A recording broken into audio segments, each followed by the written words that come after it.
ये जो असीम त्रिवेदी पर आपने दावा दाखिल किया है, एग्जैक्ट है क्या? आपने किस तरह से ये प्रोसेस किया? दिसंबर मंथ में अन्ना हजारे जी जब अनशन के लिए बैठे थे, वहाँ पर एज ए विजिट मैंने गया था। वहाँ पर मैंने देखा कि वहाँ पर एक प्रदर्शन चल रहा था कार्टून का। उसके ऊपर कॉन्स्टिट्यूशन के ऊपर 4 जानवर का एक कार्टून बनाया था। उसको कसाब का चेहरा लगाया गया था और उस कॉन्स्टिट्यूशन के ऊपर वो 4 पैरों वाला जानवर पेशाब कर रहा है, ऐसा वो चित्र था। और उसके साथ साथ जो हमारा राज मुद्रा है भारत की, अशोक स्तंभ, उस अशोक स्तंभ के उसको फॉक्स बनाया गया था, जो वुल्फ का उसको आकार दिया था।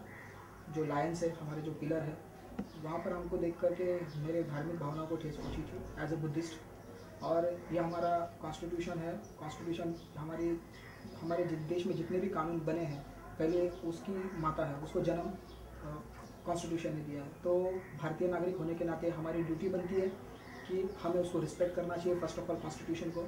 और कॉन्स्टिट्यूशन को रिस्पेक्ट करते हुए अगर यदि कोई उसको डिफेम करता है, अगर उसके ऊपर कोई आँच आती है, तो एज ए रिस्पॉन्सिबल सिटीजन हमारी ड्यूटी बनती है उसको प्रिवेंट करनी।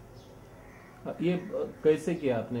क्या इसके लिए कोशिश की? कहाँ से अपने जो भी फिल्म वगैरह लिया?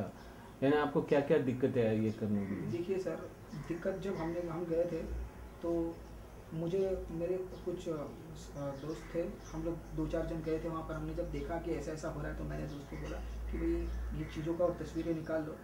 और ये डिफेमेटरी थी कॉन्स्टिट्यूशन का तुच्छ भावना से। हमारे देश में जो शासन स्थापित हुआ है, पार्लियामेंट है जिनको हम चुनकर भेजते हैं, पार्लियामेंट के ऊपर भी उन्होंने टॉयलेट का आकार बताया था।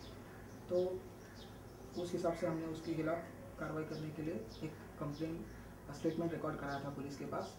और उसकी हम इन्वेस्टिगेशन चाहते थे कि सच्चाई सामने आए, इसका हेतु क्या है, इंटेंशन क्या है। और ये जो चीज़ है, उसने जो नेशनल एम्बलम है, अगर कानून कहता है कि हम नहीं कर सकते इस चीज़ को यूज़, तो उन्होंने की है। अगर कोई सामान्य नागरिक भी उसको यूज़ करता है तो उसके ऊपर भी कोई कार्रवाई होनी चाहिए, ऐसा मैं समझता हूँ। आप खुद लॉ के स्टूडेंट हैं। मन की भावना सामने वाले के सामने रखना, ये भी तो एक अधिकार है। मैं आपसे पूछना चाहता हूँ, किस तरह के मन की भावना की बात कर रहे हैं? Expression, freedom of expression. Freedom of speech और एक्सप्रेशन में आप जब आर्टिकल 19 में जाकर पढ़िएगा, आर्टिकल 19 में कॉन्स्टिट्यूशन ने freedom of speech and expression जरूर दिया, लेकिन कुछ रिस्ट्रिक्शंस के साथ। Freedom of speech and expression का मतलब ये नहीं होता है कि आप अपने नेशनल एम्बलम का अपमान करें, संविधान का अपमान करें। आपको और तरीके हैं आपकी freedom of speech and expression का समर्थन करने के लिए, आपको उसका यूज़ करने के लिए। लेकिन अगर ये जो राष्ट्रीय चिन्ह है, इनका अपमान करने के लिए अगर आप दावा करते तो ठीक था। ये देशद्रोह कैसे हुआ? राजद्रोह हुआ है। राजद्रोह उसमें सेडिशन का सेक्शन IPC 124A में लगा हुआ है। वो राजद्रोह इस तरह से होता है कि संविधान के ऊपर उसने क्लिक किया है। और संविधान है वो हमारे देश में जितने भी कानून जन्म लेते हैं वो संविधान से जन्म लेते हैं, और उसने डायरेक्टली अटैक संविधान के ऊपर किया है। और सिटीजन होने के नाते हमारी ड्यूटी बनती है कि संविधान को प्रोटेक्ट करना। इसीलिए ये देशद्रोह का मुकदमा सही, उसकी तुच्छते की भावना, तुझ भावना से, द्वेष भावना से, तुझ भावना से, मतलब हम इस कानून को मानते ही नहीं।